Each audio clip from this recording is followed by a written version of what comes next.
पर माया का कारण, अहंकार का कारण माना गया है। और 16 जो गण हैं उन गणों के अनुसार ही जीव में सुख दुख की प्रवृत्ति होती है और किसी एक जीव के गण दूसरे गण से मेल नहीं खाते। इसलिए कहा जाता है सबके कर्म स्वतंत्र हैं, अर्थात सब समान नहीं है, सब पृथक पृथक है। इसलिए आत्मा भी एक नहीं है, अनेक है, बहुल है। अब बात आती है न्याय वैशेषिक दर्शन की।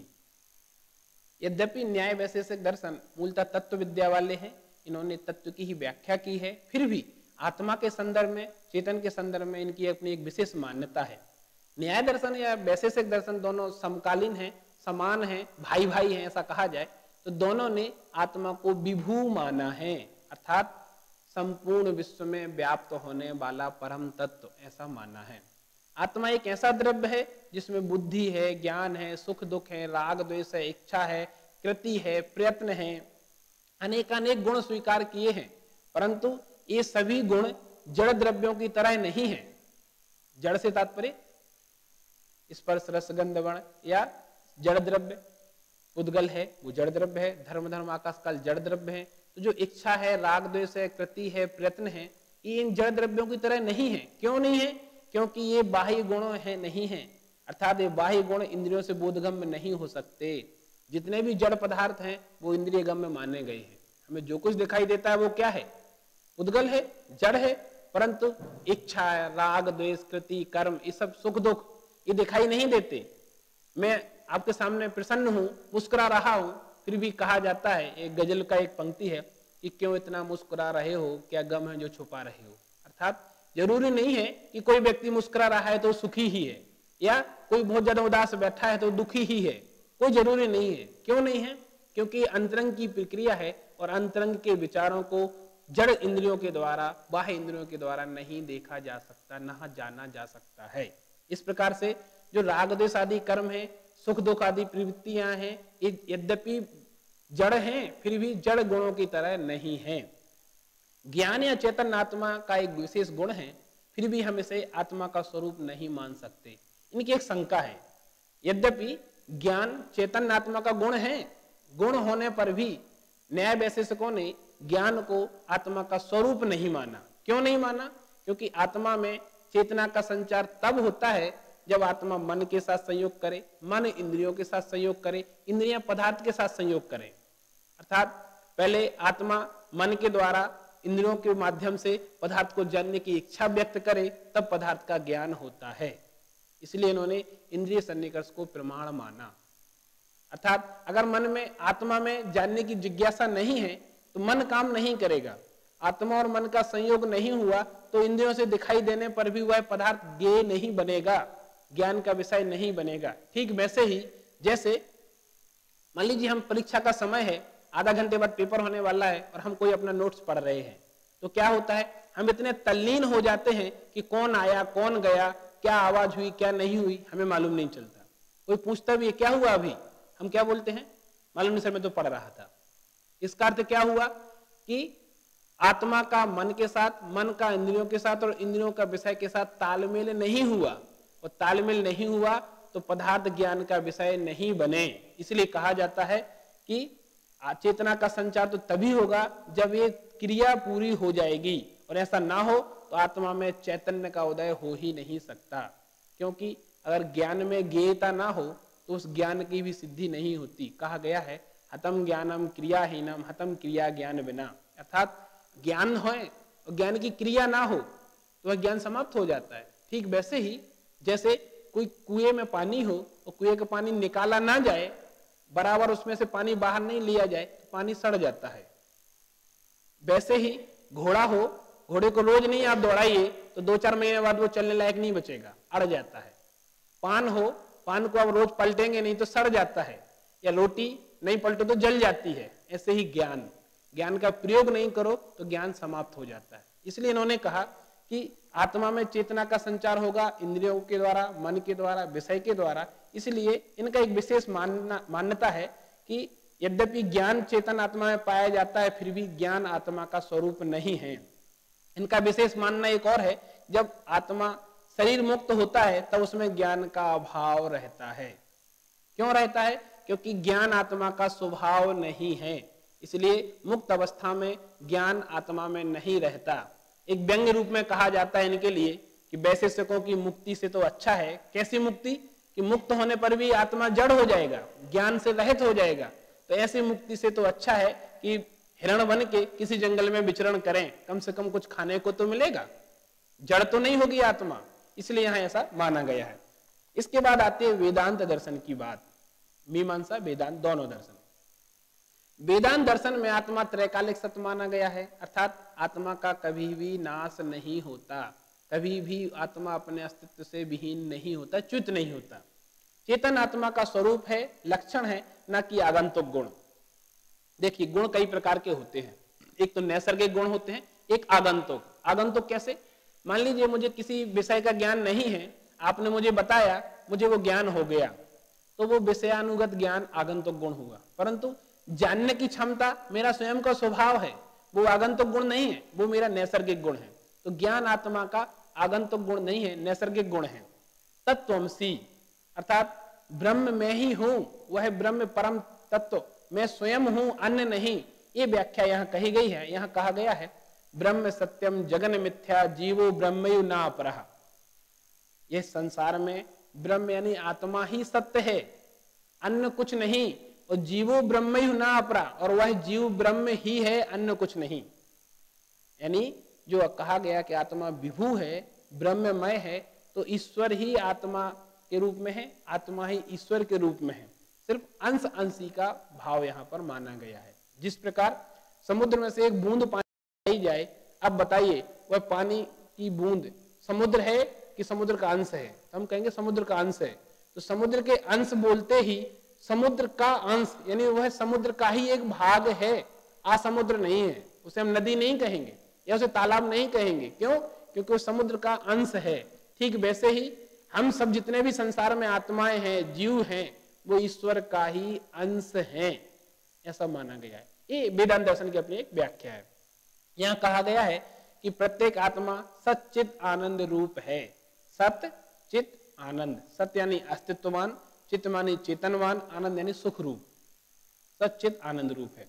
और यहाँ एक आत्मा को अनेक ना मानकर एक ही माना गया, यानी आत्मा अनेक नहीं है, आत्मा तो एक ही है और वह एक आत्मा ही सब में व्याप्त रहता है। ठीक वैसे ही जैसे चंद्रमा तो एक ही होता है, हम बहुत सारे पॉट बर्तन सामने रख दें और रात्रि पूर्णिमा की चंद्रमा के दिन, पूर्णिमा के दिन 20 बर्तन हम रख दें तो सबके पास अपना अपना चंद्रमा आ जाएगा। अब बताइए, सब कहते हैं मेरे पास चंद्रमा है, मेरे बर्तन में चंद्रमा है, तो चंद्रमा 20 है क्या?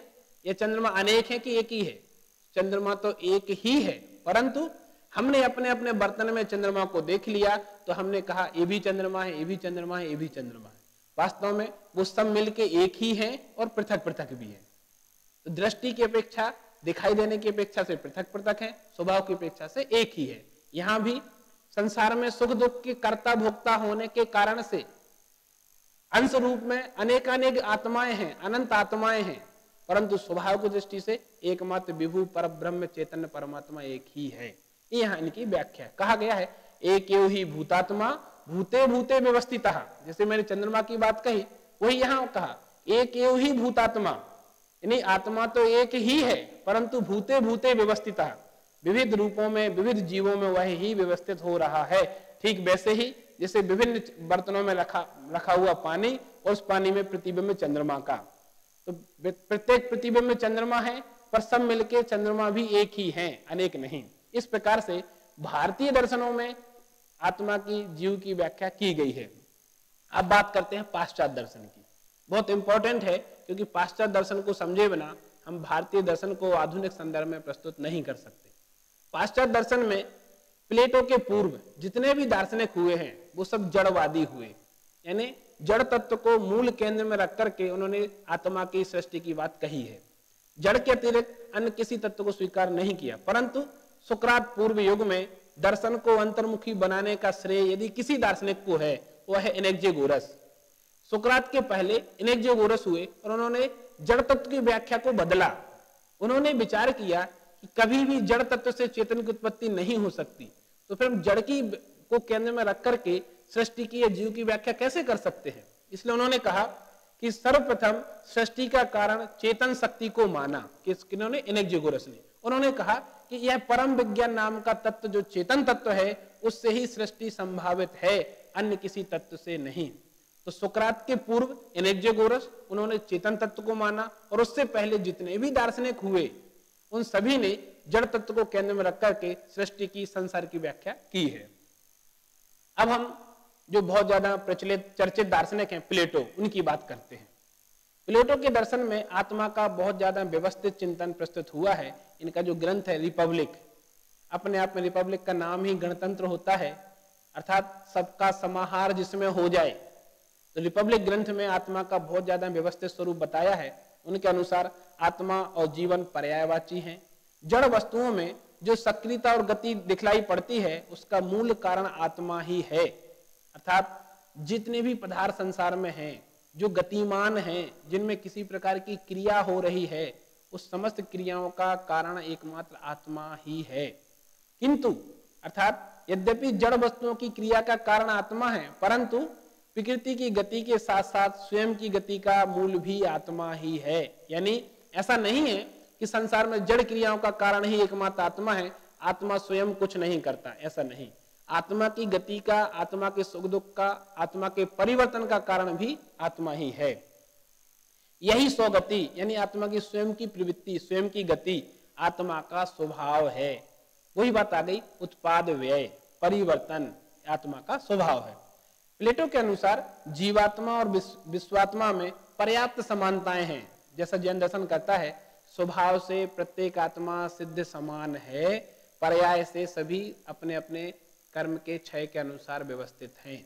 वही बात यहाँ कही गई है कि यद्यपि जीवात्मा और विश्वात्मा या परमात्मा, इन दोनों में यद्यपि पर्याप्त समानताएं हैं, फिर भी जीवात्मा अपूर्ण है और विश्वात्मा परमात्मा पूर्ण है। ये इसकी विशेष मान्यता है। प्लेटो के अनुसार आत्मा के 3 विभाग स्वीकृत किए गए हैं, एक बौद्धिक आत्मा, एक कुलीन आत्मा, एक आकुलीन आत्मा। प्लेटो मानता है कि मनुष्य में तीनों प्रकार के विभाग पाए जाते हैं। मनुष्य बौद्धिक भी होता है, कुलीन भी होता है, आकुलीन भी होता है, क्योंकि विकार भी उसमें होते हैं। परंतु प्लेटो ये मानता है कि पशुओं में केवल आत्मा के 2 विभाग पाए जाते हैं। पशुओं में बौद्धिक विभाग नहीं पाया जाता, कुलीन और आकुलीन दोनों पाए जाते हैं। पेड़ पौधों वनस्पतियों में केवल एक विभाग पाया जाता है, वह है आकुलीन भाग। आत्मा को अजर अमर तो स्वीकार करता है प्लेटो, उसमें गति, ज्ञान, स्मृति, आवागमन सब कुछ मानता है। ये सब मानने पर भी आत्मा को अमर भी सिद्ध करता है, यानी आत्मा अमर भी है। प्लेटो के बाद आती है बात अरस्तु की। बहुत महान चर्चित दार्शनिक हैं, आप सबने नाम सुना होगा, एरिस्टोटल, अरस्तु।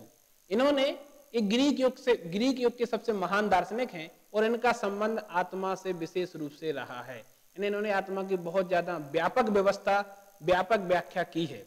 वह यानी अरस्तु क्षमताओं के आधार पर आत्मा के भेद करता है। देखिए, प्लेटो ने बुद्धि के अनुसार आत्मा के भेद किए, अरस्तु क्षमता, कैपेसिटी, हम कितना ज्ञान कर सकते हैं, उस आधार पर आत्मा की भेद किए गए। सबसे पहले अभिवर्धक आत्मा, दूसरा संवेदन आत्मा, फिर आता बौद्धिक आत्मा। अभिवर्धक आत्मा क्या है? सब जितने भी जैविक जगत में प्राणी हैं निम्नतम श्रेणी में है, यानी 1 इंद्रिय है, 2 इंद्रिय है, 3 इंद्रिय है, पृथ्वी जल अग्नि वायु आकाश आदि हैं, जितने भी हैं निम्नतम श्रेणी में होने पर जिनका एकमात्र कार्य अपना पोषण और अपनी जाति का प्रजनन है, यानी स्वयं का भरण पोषण करते हो और अपनी जाति का प्रजनन करते हो, ये न्यूनतम कार्य कहलाता है, यानी निषिद्ध कार्य है, निम्नतम कार्य है, निकृष्ट कोटि का। तो जो प्राणी निम्नतम श्रेणी में है और जिनका एकमात्र कार्य अपना भरण पोषण और अपना प्रजनन करना है, वो सभी प्राणी या इस श्रेणी में जो पौधे आते हैं विशेष रूप से। क्यों? पौधे स्वयं का भरण पोषण करते हैं और अपने बीज के द्वारा प्रजनन भी करते रहते हैं। तो पौधे जो हैं वो अभिवर्धक आत्मा कहलाते हैं, या अभिवर्धक को पोषक आत्मा भी कहा जाता है। अरस्तु के अनुसार पशुओं में पोषकता भी होती है और संवेदनशीलता भी होती है। पशु संवेदनशील भी बहुत होते हैं। तो अरस्तु के अनुसार पशु और में संवेदनशीलता भी है, पोषकता भी है, इसलिए इनमें 2 गुण विशेष रूप से पाए जाते हैं, यानी अभिवर्धन और प्रजनन। ये पशु और पौधों में समान है, फिर भी पशुओं के में संवेदन गुण विशेष रूप से पाया जाता है, पौधों में नहीं पाया जाता। अतः पशुओं में अभिवर्धक और संवेदनात्मक 2 गुण पाए जाते हैं, परंतु मनुष्यों में अरस्तु के अनुसार तीनों गुण स्वीकार किए गए हैं। मनुष्य जाति अपना पोषण भी करती है, संबंध भी करती है, और बुद्धिमत्ता के अनुसार उसमें एक जो विशेष गुण है उसके अनुसार हित अहित का ज्ञान भी करती है। कल्पना, स्मृति, अनुस्मृति, निष्क्रिय, सक्रिय, ये बुद्धियां हैं। हम कल्पना के द्वारा किसी का ज्ञान करते हैं, किसी क्रिया को हम इमेज कर लेते हैं, किसी बात को वैसा प्रवृत्ति करते हैं, किसी किन्हीं बातों को हम स्मृति के आधार पर कार्य करते हैं, कभी कभी हम अनुस्मृति संक्षिप्त में जो शॉर्ट मेमोरी होती है उसके अनुसार कार्य करते हैं, कभी कभी हम निष्क्रिय हो जाते हैं, यानी जैसे मौन हो गए, आज कुछ नहीं करना। कुछ नहीं करने का मतलब ये नहीं है जब हमारा कहते आज मूड नहीं है, इसका मतलब क्या है, काम तो कर सकते हैं परंतु अभी हम सचेत नहीं हैं या उसके लिए तल्लीन नहीं है, वो निष्क्रिय। सक्रिय बुद्धि भी होती है, प्रति समय at the moment presence of mind बना रहना और कंटिन्यू काम करते रहना। तो अरस्तु के अनुसार सक्रिय बुद्धि अविनाशी एवं नश्वर है, वह कभी भी समाप्त नहीं होती। यह अनादि और अनंत भी है, क्योंकि अविनाशी अनश्वर है तो अनादि अनंत है। यह बाहर से शरीर में प्रवेश करती है और मृत्यु पर्यंत शरीर में रहती है और मृत्यु होने पर ईश्वर में प्रवेश कर जाती है। देखिए व्याख्या, सक्रिय बुद्धि अविनाशी है, अनश्वर है, अनादि अनंत है। संसार में जीव आया तो बाह्य रूप में आकर के शरीर में प्रवेश कर जाती है और जब तक शरीर रहता है तब तक वह सक्रिय बुद्धि प्रत्येक जीव में रहती है और जब शरीर मुक्त हो जाता है यानी मृत्यु हो जाती है तो वह सक्रिय बुद्धि वापस ईश्वर में प्रवेश कर जाती है। अतः कहा जा सकता है कि सक्रिय बुद्धि के रूप में वह आत्मा की अमरता को स्वीकार करता है और निष्क्रिय बुद्धि के रूप में संसारी आत्मा, उत्पन्न होने वाली, नष्ट होने वाली आत्मा की बात वह करता है। अब बात आती है डेकार्ट की। डेकार्ट एक अनुभववादी दार्शनिक हुए हैं। इन्होंने कहा कि संसार में आत्मा है इसलिए आत्मा है, ऐसा नहीं है। इसका मानना है मैं सोचता हूं इसलिए मैं हूं, अर्थात अगर चिंतनशीलता नहीं है तो मेरा अस्तित्व नहीं है। एक सिद्धांति है कि मैं सोचता हूं इसलिए मैं हूं, अर्थात आत्मा का अस्तित्व मेरे चिंतन पर निर्भर है। ऐसा नहीं है कि आत्मा है इसलिए मैं सोचता हूं, नहीं, मैं सोचता हूं इसलिए मैं हूं। ये डेकार्ट की मान्यता है। इसके अनुसार नित्य, अभौतिक एवं अप्रसारित आत्मा के भेद हैं। आत्मा का स्वरूप चेतना है या चेतनता ही आत्मा है। वह यह मानता है कि आत्मा शरीर से पूर्णतः भिन्न है, आत्मा और शरीर एक में एक नहीं है। आत्मा इस पुरातत्व नाड़ी में स्थिर होकर संपूर्ण शरीर को सक्रिय करता है। ठीक वही बात जो जैन दर्शन कहता है। जैन दर्शन के अनुसार आत्मा बिना शरीर के संसार में नहीं रहता, फिर भी आत्मा और शरीर एक नहीं है। जैसे दूध और पानी मिला देते हैं तो हमें लगता है दूध और पानी मिलके एक हो गए, परंतु दूध का एक अंश भी पानी रूप नहीं होता और पानी का एक अंश भी दूध रूप नहीं होता।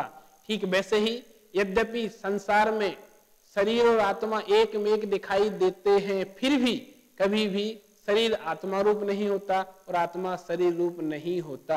ये डेकार्ट की एक बहुत विशेष व्याख्या है जो जैन दर्शन से मैच होती है। इसके बाद बात आती है लाइबनिज की।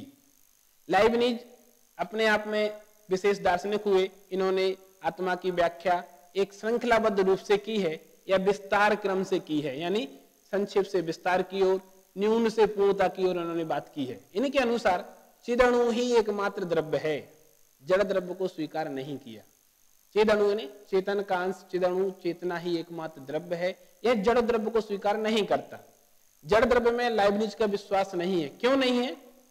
क्योंकि इसके अनुसार चिदणु एकमात्र संसार में है। उसी की विस्तृत व्याख्या मोनोडोलॉजी नामक अपने ग्रंथ में की है। इन्होंने एक विकास क्रम दिया है, अचेतन, उपचेतन, चेतन, स्वचेतन और सर्वचेतन। देखिए आत्मा की व्याख्या विकास रूप में सबसे पहले कहा अचेतन। अचेतन शब्द सुनते ही हम विचार करने लगते हैं इसका मतलब जड़ तत्व, अमूर्त। ऐसा नहीं है। यह अचेतन से तात्पर्य है जिसमें अल्प मात्र चेतना है, जिसे हम कहते हैं अनकॉन्शियस। अनकॉन्शियस का मतलब क्या है? या व्यक्ति कोमा में चला जाता है, इसका मतलब क्या है? क्या वह मर गया या चेतन नहीं है, जिंदा नहीं है? नहीं, जिंदा है।